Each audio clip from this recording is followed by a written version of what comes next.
आइए दोस्तों एक खूबसूरत कहानी सुनते हैं। ये कहानी का नाम है माँ की ममता।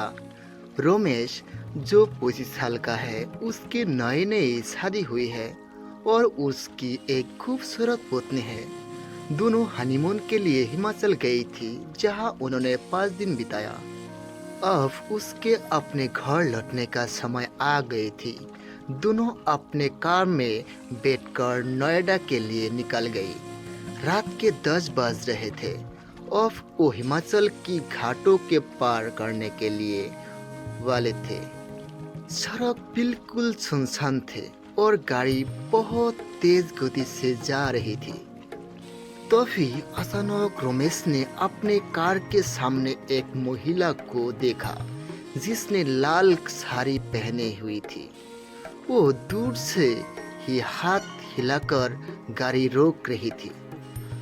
उसे देखकर रमेश की पत्नी ने कार रोकने से मना कर दिया, क्योंकि उससे डर था कि वो डकैती की जासूस हो सकती है। अचानक महिला कार के सामने आ गई, जिससे रमेश को कार रोकने पड़ी। महिला जोर जोर से दरवाजा पीटने लगी।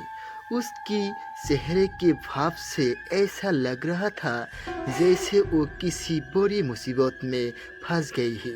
रमेश को पत्नी ने कार का दरवाजा खोलने से इनकार कर दिया। उसने कहा कि ये कोई चाल हो सकती है, हमें बाहर नहीं जाना चाहिए। तभी रमेश ने कहा कि अगर वो सच में परेशान में है तो उससे हमारा जरूरत होगी, क्योंकि उससे देखकर यह अच्छे घर से लग रही थी। मेरा इतना कहते ही रमेश ने कार का दरवाजा खोला और बाहर आ गया। महिला ने घबराहट में कहा, कृपया मेरे मदद करो। रमेश बोला, क्या हुआ? उसने जवाब दिया कि मेरे कार नीचे गई, मैं गिर गई है और एक पेड़ से टकरा गई है और मेरी छोटी बच्ची उसमें फंस गई है। प्लीज उससे बाहर निकलो। वो ही सुनते ही रमेश की पत्नी भी बाहर आ गई और तीनों खाई की ओर चले गई। देखा कि कार थोड़ा नीचे पेड़ से टकराई थी और पीछे एक छोटी बच्चों बैठी थी जो रो रही थी। रमेश ने बहुत कोशिश की तो कार का दरवाज़ा खुल गई। रमेश ने उस बच्चे को बाहर निकला और खुद में बैठा लिया, लेकिन बच्चा आप भी रो रही थी। तो भी रमेश की नज़र सामने वाले सीट पर गई, जहाँ उसे लगा कि कोई बैठा है। जब रमेश ने देखा तो उसके पैर तल जमीन फिसल गई। उसे विश्वास नहीं हो रहा था। उसने देखा कि आगे की सीट पर बच्चों की माँ के अलावा कोई नहीं था, जो रमेश को मदद के लिए पुकार रही थी।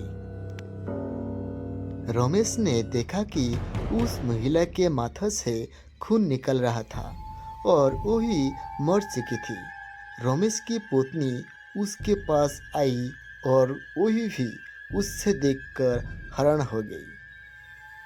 यह देख रमेश और उसका पत्नी ने पीछे मुड़कर देखा, जहाँ पहला महिला खड़ी थी, लेकिन अब वो कोई नहीं थी। ये देखकर रमेश और उसका पत्नी बहुत डर गया और वहाँ पे मिट्टी पे गिर गया।